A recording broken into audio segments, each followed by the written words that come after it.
You're listening to The Audit presented by IT Audit Labs. My name is Joshua Schmidt, your co-host and producer. And we have the usual suspect, Eric Brown, Managing Director at IT Audit Labs, joining us today. How you doing, Eric? Doing great. Busy week, but doing good. I know you're busy. Thanks for taking the time to hang with us today. And then we have Matt Starland. Matt, how are you doing? Thanks. I'm doing well. Thanks for having me. It's been a few months since you've been on the podcast. I'm glad we roped you in. Usually we have Nick, but Nick's tending to other things that are important as well. But we're glad you can be here. Probably picking up another cat. This is a better looking face, isn't it, than his? Yeah. A little bit more clean shaved. We won't go there, but that's funny because I did say to Nick, we've got this competition that's coming up here in a couple of weeks, and Nick and I are on two different teams, and it's a capture the flag event. And I said to Nick, how confident are you that you're going to be able to beat the team that I'm on? And he felt pretty confident. So I said, how about if you lose, you've got to shave off half your beard. So he wasn't that confident. Yeah, you could do like a two-face look, shave half his beard here, then shave the other half of his head there. So it's just, kind of like a checkerboard, different. Let's jump right in here. We all picked out an article today. And the first article, we're going to start with Matt's article. This is the Easy Pass toll payment text return in massive phishing wave. This is from bleepingcomputer.com. An ongoing phishing campaign impersonating Easy Pass and other toll agencies has surged recently, with recipients receiving multiple iMessage and SMS texts to steal personal and credit card information. The messages embed links that, if clicked, take the victim to a phishing site impersonating Easy Pass, the toll roads fast track, Florida Turnpike, and other toll authority that attempts to steal their personal information, including names, email addresses, physical addresses, and credit card information. And this is a great example of what they look like. Lord knows I've seen these pop up. Have you guys seen these pop up? Oh, yeah. Let's just start with the tip. Is there any way to get around this or avoid these types of phishing scams? Blocking numbers doesn't seem to work. I mean, they'll just keep randomly generating different numbers, different email addresses. It's the new vector. I shouldn't say it's not a new vector. It's just another vector that historically hasn't really been used before. We've always seen these phishing emails for years. And it seems to be in the last, 5-10 years or whatever, that malicious actors are now thought of, hey, guess what? Let's use this other threat vector to try to sneak something in that is known of good use, of everyday use for productivity purposes. And how can we get the person to click on it and open it up? Because guess what?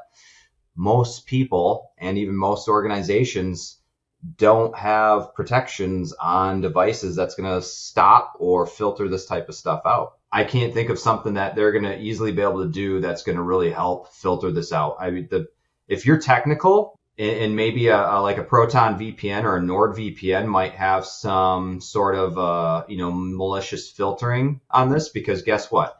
You're going to tap on this, and then do you have some sort of a proxy or barrier mechanism like a firewall that's going to help figure out, is this a malicious URL or link?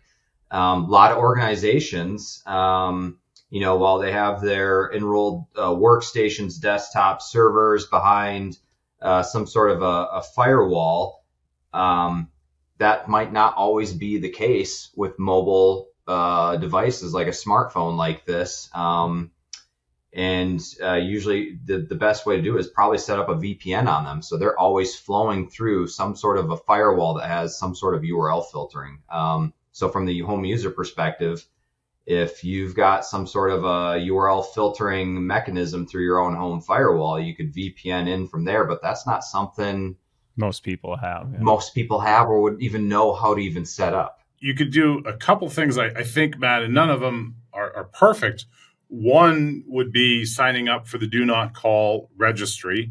But again, that doesn't necessarily stop a criminal from using your phone number, even though you've opted out of solicitations. It's kind of like putting up a no soliciting sign on your front door, or you used to go into convenience stores and you'd see the sign on the door that says, no shirts, no shoes, no service. That, doesn't always stop people from going into the stores without appropriate attire. Same thing here, signing up for the do not call registry keeps the honest telemarketers honest. But the quick thing you could do is actually just log into your EasyPass account and see if there was a balance due on it. So you could, manage the account that way, not going through a link, which, Matt, that's the same thing that we would recommend for people anyway. If you're getting a call or an email that's requesting something of you, to actually just go to the real website to log in. And that's a great point, because that goes back to just good old general security practices. It's, defense in depth, having different layers. So one, you've got the training the human being, making sure that they're aware and how to handle, to think twice about the things that are coming in through channels that are normally used for production purposes. And then you have the technological layer of, do you have something to help filter out for that one event that you did get socially engineered to maybe help protect you? And then do you have anything else then watching your device, to protect you, almost like an endpoint protection kind of thing? And when you talk about the training and being on the lookout and watching this, and this is why I picked this one. I was this close from clicking on this. Here's the reason why. It's not, I get all sorts of things like this all the time. It's coming for different names that I don't, they're trying to contact somebody who doesn't even have that name on that phone number. And sometimes they get my name right, but something I didn't sign up for. So my family and I went down to Florida about a month ago, and I had never received one of these texts. So we get off the plane, had our car reservation and everything, getting ready to explore Florida during spring break, which is, if you realize too, that's when all of this started flooding out, during a spring break. So they timed it right. These malicious actors knew what time of year it was and when all the schools were going on spring break and all the family members. So they timed it right. We get off the plane, get to our car, you're waiting, or car rental place, waiting in line. Okay, fill out the paperwork, got everything good to go. Within 10 minutes, my phone gets one of these. 10 minutes after I signed all the paperwork. And I thought, oh crud, did I forget to give them something? Because one of the things they asked at the car checkout was, hey, do you want to sign up for the EasyPass toll-away system so you don't have to pay each time? Yeah, sign me up, do all that.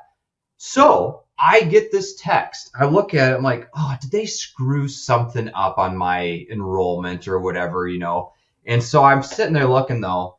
This goes from a training, even being cybersecurity professional, all the things we learn and do. And I'm like, it just seems too generic, though. There's no, hey, Matt Starland, hey, your account, the car, there was no details that were unique about my enrollment that literally happened 10 minutes before I got that text. And so I thought to myself, you know what? I'm just going to let this go. And if I get any more calls or texts, maybe I'll look at it closely again. So again, 6 hours later, got another one. But it was the same thing, very generic. And, and the first thing I thought to myself was, maybe I'll just call up a number that I know that's associated to the car rental place and to ask them, hey, is this something that you guys would be sending out, or is this something that you forgot to enroll me in? What's going on here? Or two, I was on vacation. I didn't care. You know what? They can bill me later or figure this out when I can't, when I return the car. And so I took the latter approach. You know what? I don't want to mess with this now. I'm on vacation. I'll deal with them when I get back. And then after going through those 3-4 days, and I talked to some other people, like, yeah, I'm getting all these EasyPass things too. And I was like, wow, okay. So these malicious actors knew what time of year it was and just nailed everyone, shotgun approach, hoping, we're going to cover 100,000 people. Guess what? If we get 0.01% to click, we're going to get still a decent amount of, money off of this. And so why try to target when we can just make it sound really good? And I was close to falling for it. And it was mostly because of timing. Timing was key. Yeah. That's what we're seeing. We see that with the tax returns as well, right? In that tax season, an increase in that type of activity. And then towards the end of the year and the holiday season, we see the UPS package alerts pop up. It's all about the timing. They're getting more sophisticated, where they know that there's going to be some sort of filtering involved, or the threat actor, when they build these applications, they're assuming that they're going to go through some form of scrutiny. And we see it on the email side as well. This one here, if you were to exploit this on a computer, it wouldn't take you to that easy pass page. But from a mobile device, it does, right? It knows the type of device that you're coming from. Unless you spoof that on a computer, you're not going to get to the same thing as you would on the mobile device. And we see the same thing in email. The tools may, or the URL, the malicious URL may be dormant for a period of time, knowing that it's got to go through the inbound filters. And as long as there's nothing behind that URL, the filters are going to assume it's benign, and then it's activated post delivery. And the other thing that we've seen are malicious accounts that when they go through the sandbox environment, it knows it's in a sandbox environment, not on a user's workstation, because the sandbox environments kind of all look the same, because they're designed to detonate these URLs in a controlled environment, and it's a virtual machine with very little memory or very little processing power dedicated to it. So it can fingerprint the machine that it's on, know that it's not on a user's workstation, and then not detonate. So those are pretty cool ways that it's looking to get around the controls that a lot of companies have in place. And you throw AI into the mix, and AI is going to generate these to be much more timely, relevant, timely, personalized, perhaps even personalized. Now, now the big thing for me is, if it sounds too professional, I don't want to click on it, because nobody talks like that. Yeah, maybe the AI will start to incorporate some kind of OSINT on your social media, and hopefully not anytime soon. But this one didn't get me because we don't have tolls in Minnesota, right? We do have that fast pass. So I did do a double take. To just echo your point, I was just going to show you, I got a USPS text at 8:44 this morning about my package that can't arrive, and that I would need to respond with why, then exit the text message, open it again, click on the link, copy it into your Safari browser, and open it. This one came from a hotmail.com address. Oh, Hotmail. So that's how you know it's professional. And from the post office. Someone traveled with their DeLorean back to 1995 and spun up a Hotmail account. And yeah, I would like to do a whole episode on Phishing-As-A-Service. These platforms like Lucid and Dracula seem to be making it so, according to this article, that they can send out these massive waves of text, as you were saying, Matt, without the paywalls and without kind of waiting and going through some of those typical channels. I'm assuming that these services are online and available, and raises the question of why they're allowed to operate if they're seemingly only for nefarious purposes. But we'll have to shelve that for a different day and do another deep dive on that. We should do a deep dive on, they're probably using Evil Jinx as the back-end platform for bypassing and stealing the MFA tokens. But we've got a Evil Jinx environment here that we're spinning up for research purposes, of course. So that would be a fun one to dive into on a deep dive. Let's go on to the next article, because this dovetails nicely into the one you picked out, Eric. This is from Bleeping Computer, again, one of our favorite outlets. FBI U.S. lost record $16.6 million to cybercrime in 2024. Cyber criminals have stolen a record $16.6 billion in 2024, making an increase of losses over 33% compared to the previous year. According to the Bureau's annual Internet Crime Complaint Center, that's called IC3 report, the IC3 recorded 859,532 complaints last year, and that was amounting to an average of $19,372 a loss.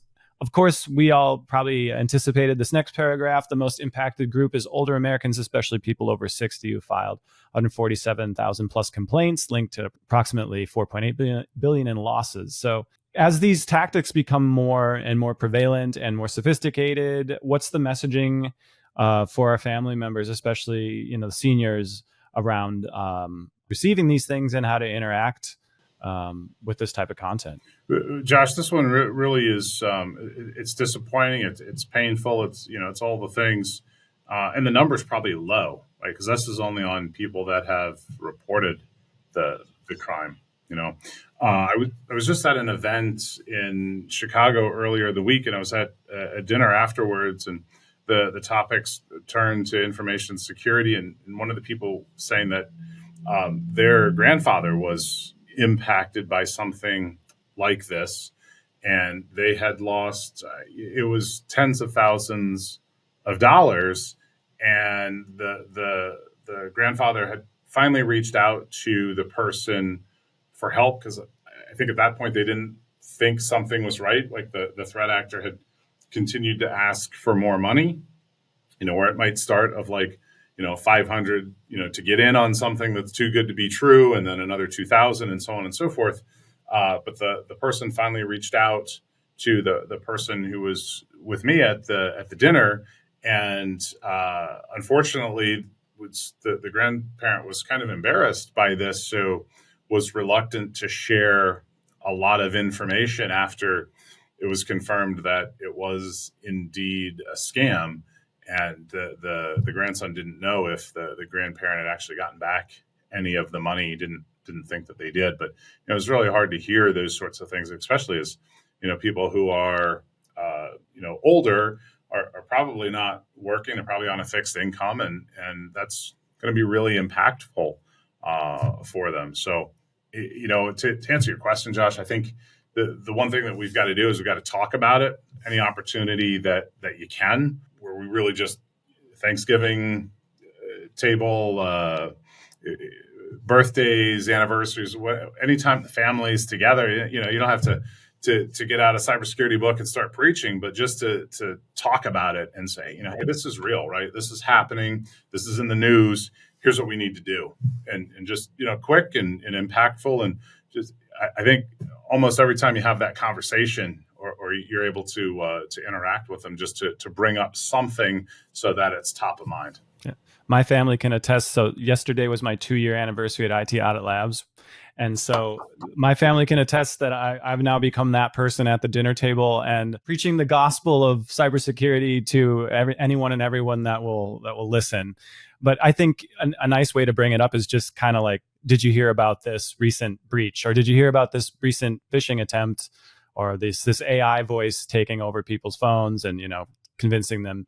Because I think we all know people that have fallen victim to these types, whether it's hijacking your browser with the flashing, warning sign and the loud noises, or a phishing call. One tip I would have is just to normalize that people fall victim. Even Matt Starland, the mighty Matt Starland, could fall victim to an easy pass phishing texting attempt. So I think because some of these people are so embarrassed, right, that they fell victim or they gave away some money. So it just kind of reinforces the insidiousness of it because they're afraid to talk about it.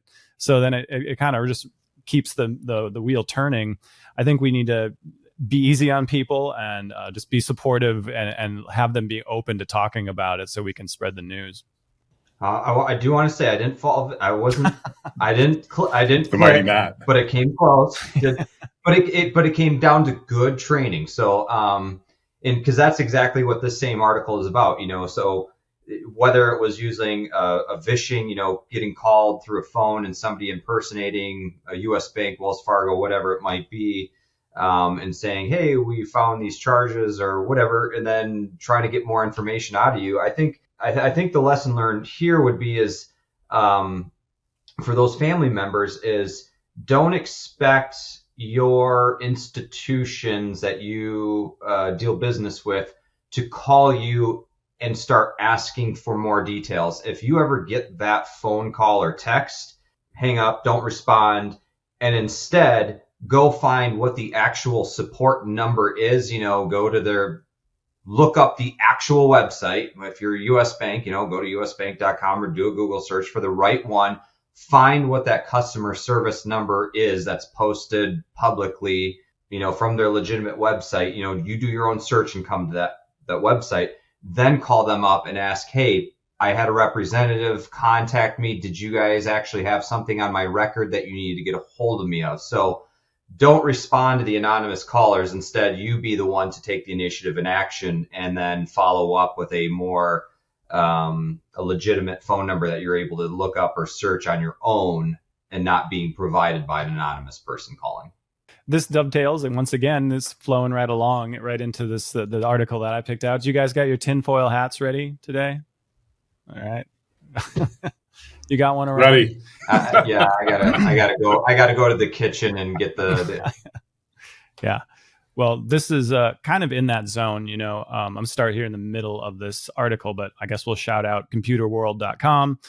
This is an article about Meta puts the dead internet theory into practice. Have you guys heard about the dead internet theory? I have not. Okay, well, it kind of breaks it down right here. It's a belief that most online content traffic and user interactions are generated by AI and bots rather than humans, as a business plan instead of a toxic trend to be opposed. If we think back to like the Wild West days of the internet, when it was, just so random, and the graphic design was way off, and it was, Windows based stuff, and it was so exciting, right? And you didn't know what you were going to find. You'd click on a link, and it really felt like you were exploring something. I mean, there's some really crazy websites back in the day that would get talked into visiting, on a library computer, rotten.com, things like that nature. 4chan, kind of popularized all this craziness, right? And it kind of put it all in one place, and then we still have elements of that on the dark web, right? But as things became a little bit more corporatized, standardized, things evolved, I think this theory has really taken hold, because compared to what we grew up experiencing with the 56K modem, it does feel very sterile and corporate these days. And we all know that there's censorship going on, and depending on where you are, that can take effect. So I think that's what's really been the driver of this kind of a theory. And then, things like this, Mark Zuckerberg, he never said no to a bad idea. It seems he's putting some of this into practice here by adding AI bots to, I haven't come across this, but apparently adding AI bots to Facebook interactions or any Meta type interactions to try to drive engagement. The article says the company plans to host billions of fake AI powered users. It's being rejected by real users. No surprise there. Don't follow Meta's bad example. Obviously, we have a little bit of a bias here, but it goes on to say Meta's mission statement is to build the future of human connection and technology that makes it possible. But what it's really putting time and energy into is some of these projects, like the fake celebrity project. This is not something I was aware of once again, but let me know if you've seen this. In September 2023, Meta launched an AI chatbot featuring celebrity likenesses, including Kendall Jenner, Mr. Beast, Snoop Dogg, and some others. So yeah, by no surprise of me, this was rejected by users. No one wants to talk to fake Snoop. And we've seen fake influencer. So have you guys run across this at all? I had a call, I guess, with a support. I can't remember the company.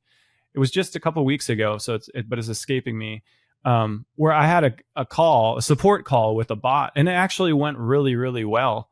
And I actually preferred it over the typical customer service experience, because I didn't have to wait, for the line to open up. And the bot was fairly adept at answering my questions, and kind of got to the bottom of it a lot quicker than I would have traditionally. So, Matt, I know you've got something to say here, but I wanted to just jump in on that one. You could just I'm sorry. I wanted to just jump in on that one. Back in the day, and I'm going back into like the late 90s, I'm trying to remember who it was, but when you made a support call, it was to a relatively large company at the time. I'm going to say NetApp, but it wasn't NetApp, but it was something like that, where you call in for support. They actually had a DJ on, And while you waited, you could request different music, right? So it's kind of cool, kind of kitschy for them at the time. But wouldn't it be cool if you could request a bot personality? Like if you wanted a Snoop Dogg bot that you're going to interact with, when you call Delta to, work on your ticket or whatever, and you're going to be routed to an AI agent, wouldn't that be cool if it was like if Delta licensed Snoop Dogg's likeness and you could chat with Snoop Dogg as your support agent? Matt, that's a $1 million idea right there. We should run with it. You're already behind the times, man. Garmin already did this. Garmin did this with the different voices you could download, years ago, where you could get Samuel L. Jackson to narrate where you're going. I mean, the guy was cussing me out left and right on trying to tell me where to go left and right, and I didn't appreciate it. So we started getting into a yelling match, but I don't know if that probably wasn't very healthy, but yeah. So it's like, so I see that Garmin, now that was before the AI days, that was just already a pre-programmed voice. But I thought of two locations: one, movie, Ready Player One, or the book, where, you plug into the digital world and you've got NPCs, non-playable characters, walking around that you can interact with. Like the person went to the archives or the library archives to search for the founder of that world, and who's talking to an AI chat bot, helping them figure out where all these video recordings and life things were. And so it's like, wow, I didn't realize we're there already, but I just experienced this week. So Amazon, I had a package shipped, said it was delivered. I'm looking around, nobody delivered on my porch, checked my mailbox, and it said it was put in my mailbox. Now we have mailboxes that are locked. So it's like, nobody stole it out of my mailbox. So clearly either they put it in the wrong one, and somebody else has it. So I waited for a few days just to see if it'd show up, asked around, on Facebook or whatever, hey, any neighbors, did you see something show up for me that from, Amazon, whatever, and never heard back. So I waited for a few days. And so then I reached out to Amazon and went to their customer support, and it was an AI bot. Pretty much, hey, what can we help with? And the conversation was just so fast and quick. And the thing that amazed me, though, I wanted to do a replacement, but I was like, well, it just hasn't come yet. What do you want to guide me to do? Because I don't want to I'm not trying to steal, say it didn't show up and here it's sitting on my front porch. It didn't show up. How should we take care of this? And it's like, you know what?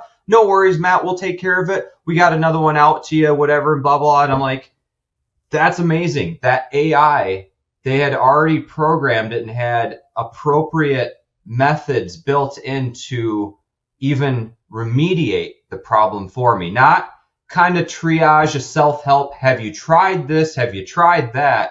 And then, we hit my limits. Let me pass you on to a human to figure out what is the best scenario. They had already pre-programmed it based on certain context that it could take an action for me. It did the refund, or not refund, but it sent out a new one and everything. And I was, and to Josh's point, the interaction was amazing. There's a pretty cool AI conversational voice tool. It's called Sesame. I think it's sesame.com. And it's right now in demo mode. You can go and you could choose Miles or I think Maya are the two voices. And then you can just have a conversation with that AI bot. But it sounds very conversational. It adds ums and ahs, and it has different inflections. And it's only in demo right now, so it's pretty limited in what it can do overall. Like it can't search the internet in real time. Very easy to talk to someone like that. I think that is kind of why I brought this article up. So I think customer service is a great use for AI. It's not probably a job that people really enjoy. I know they take a lot of heat. There's people on the customer call centers. It's probably a high stress job. But the dark side of things, we've had the lowest birth rate in ever. And we have people that are more isolated than ever. And my concern, and maybe it's yours as well, that people really lean into this and be even more isolated and really stop interacting with other people, because the bar of entry is just so low. You know, you don't have to leave your bed, let alone your house, or go to a social situation and be uncomfortable, right? You can just kind of stay in your pajamas and get all the socialization you need. You put on your Apple Vision Pros, and all of a sudden, the four walls that you're around, you can be anywhere you want. Yeah. I mean, it sounded like that's something we wanted, you know, back in the day. Once getting back into the 90s, that sounded like an awesome future. But I think the closer we get to it, the more it seems dystopian to me. I don't know. What's your guys' take on that? I mean, we have guys that are having, you know, AI girlfriends. We have that's really taking off in popularity. Yeah, I worry about how that's going to affect our kids and things like that, and even ourselves. Yeah, it's, you know, I think technology, there's goods to the technology and there's bads to the technology. You know, you look at the internet and there's a lot of dark side to it and there's a lot of good that's come out of it. And, you know, I just hope that it's and pray that it's the same thing with some of this too, you know, that there's other more positives that come out of it. But I have the same kind of dystopian, you know, mindset too. Skynet, oh man, AI is going to take over kind of thing. You know, not that it's to the point of where it's worrisome, but it starts to pop into the back of your head and you're like, are we getting there? That's kind of weird. But then at the same time too, it's like, you know, look at the internet, the amount of information, the knowledge sharing, the things, technology, and you know, there's a lot of goods that have also come out of it too. So it's I guess time will tell, but yeah, I look at this, what you're talking about almost sounds like Ready Player One. Throw the Google or, you know, the Apple eyes, whatever, the Vision Pros, on, and sure. there you go. And the world is burning around you, but it's real cozy in this virtual space, though. Yeah, I do, you know, I do want to, you know, this is new to mankind. This is a very new territory that we're starting to treading. You know, for thousands of years, humankind has always, you know, interacted in person, communities, fellowship. And so we're definitely treading in new areas, and there's definitely new studies coming out. And this is why, like, we see now social media getting banned for certain kids at a certain age, because look at the findings that are coming out of it. So sometimes technology moves so fast and we didn't think about, should we have done it? It's kind of, I think there's a Jurassic Park quote where they talk about, yeah, it was there. So we stamped it. We put, you know, we did it, we fit it, and then we just let it do its thing, versus should we have asked ourselves first, should we have gone down this route? And sometimes, you know, you follow the quick buck.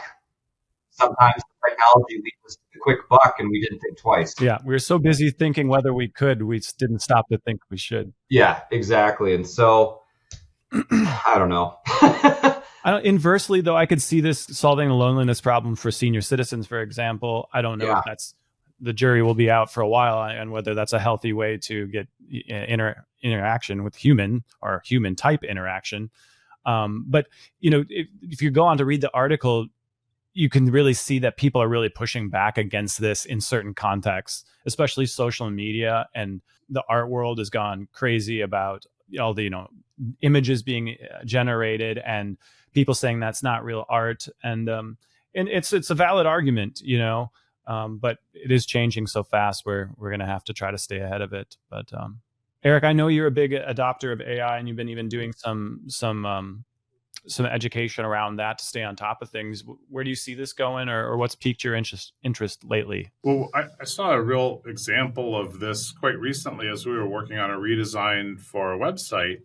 And as part of that process, working with an SEO firm, and the SEO firm makes suggestions on things that you can do technology-wise within the website in order to get higher search engine rankings, right? And the search engine rankings are all calculated through bots and through automation. It's not humans that are ranking these things, but it's spiders and other technology that's crawling websites.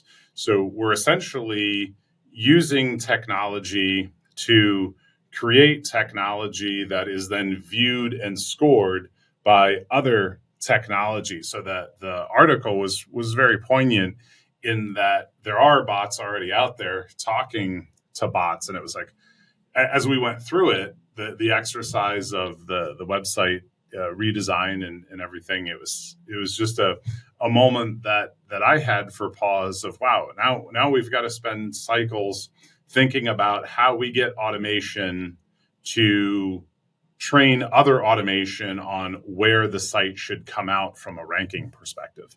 For people interacting with AI, especially when it comes into the context of phishing, vishing, all that squishing, all the ishings. What's squishing? Isn't that one? Or is that quishing? There's quishing and then there's smishing. This should be squishing. I'm going to use that one for Foursquare, whatever that old Tumblr. So here we go. Be skeptical of perfect content. I think Matt was alluding to that when he was reading his text. It was just like a little too squeaky clean, very corporatized. I think we can develop a sense of what is AI and what's not AI. And I think, to your point, Eric, just immersing yourself in the technology is another tip that I got here in my research of how to identify what AI content is, right?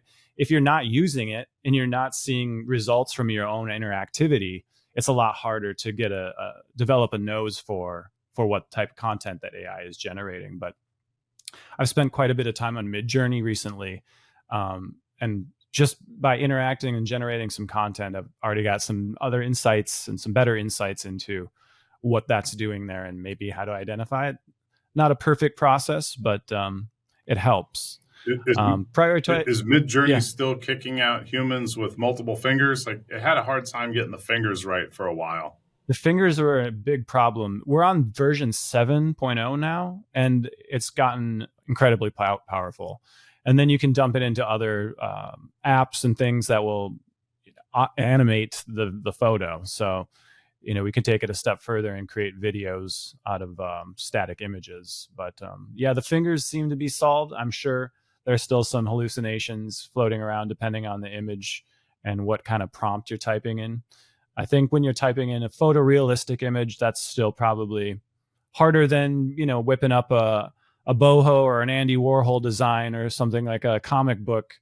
I think there's a little bit more room to wiggle there for the AI. Don't be afraid to mute and block AI slop. I don't know if you guys have come across this on YouTube, but there's just a proliferation of channels now that are AI content generated. There's even music channels that are 24/7 streaming with AI generated lo-fi hip hop beats, which they can't copyright because it's all trained on copyrighted material.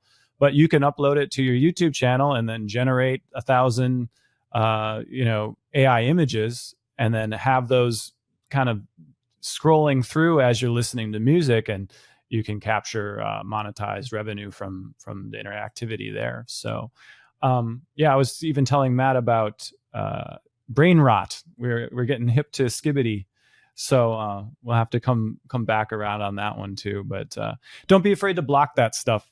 And I think, as always, just be paying attention to what your kids are doing on there. Can you think of any other ways that we can protect ourselves from kind of the frontier of the AI revolution? I think besides, where you talk about paying attention to what your kids are on, though, too, but also teaching your kids, it just goes back to the same type of user training that we're talking about for, security and stuff. So, and I don't mean teaching your kids to be secure, but just how to be respectful, how to be mindful of things out on the internet like that. And I know that's hard, but I've come across some books out there about, talking to your teenager about social media, before the days of social media, when you had gossip stuff going around in high school or middle school or whatever, it might make it to a certain extent, and then new news comes up and everyone forgets about it, whatever, you move on and you can stay away from those people. But now with the social media days, once you post something, expect it to be there for the rest of your life. And so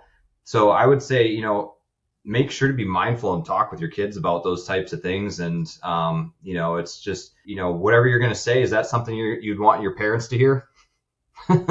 Or somebody you respect and you want to think less of you. So don't be posting things like that in the internet, and, just be, respectful of each other. So be careful. One of my favorite pieces of advice was from a guest we had probably 20 episodes ago named Andre Champagne. And one of his suggestions were to keep the devices in a common area in the house. Don't let your kids lock themselves in their room with a personal computer or even a phone. Have that out in the open. And and then just be transparent. But I think those prioritizing that human interaction and then training your digital intuition, keeping the lines of communication open are super important. And go for hikes and camping, get outdoors and leave the electronics behind. I like Learn that. how to socialize again. Maybe we do an IT Audit Labs hike, Eric. We could do that. I could see you die inside a little bit. Mission accomplished. Well, I don't think we're getting nicked today, fellas. Unless we have anything else we want to add, I think this has been a really fun conversation. Thanks again, Matt, for joining us. Matt. Eric, thanks for taking time. I know you're busy, so always a pleasure to be chatting with you guys about cybersecurity. We're going to see you guys in a couple weeks. Game night, right? I'll be there, man. Awesome. Yeah. And like, subscribe, and share. Drop us a comment, and we will try to be doing this again in the near future. We are whipping up some stuff that might be coming up on LinkedIn or YouTube in the future. So give us a follow if you're not already, and subscribe to our YouTube channel. We're also on Spotify with video. We have full episodes every other week, and we've been putting up some Flipper Zero and some fun tech videos in between, as well as shorts. So check us out. IT Audit Labs. You've been listening to The Audit. My name is Joshua Schmidt, your co-host and producer. We've been joined by Matt Starland, our guest today, and as always, Eric Brown, our managing director. Thanks a lot, fellas. We'll see you soon. You have been listening to The Audit, presented by IT Audit Labs. We are experts at assessing risk and compliance while providing administrative and technical controls to improve our clients' data security. Our threat assessments find the soft spots before the bad guys do, identifying likelihood and impact, while our security control assessments rank the level of maturity relative to the size of your organization. Thanks to our devoted listeners and followers, as well as our producer, Joshua J. Schmidt, and our audio-video editor, Cameron Hill. You can stay up to date on the latest cybersecurity topics by giving us a like and a follow on our socials, and subscribing to this podcast on Apple, Spotify, or wherever you source your security content.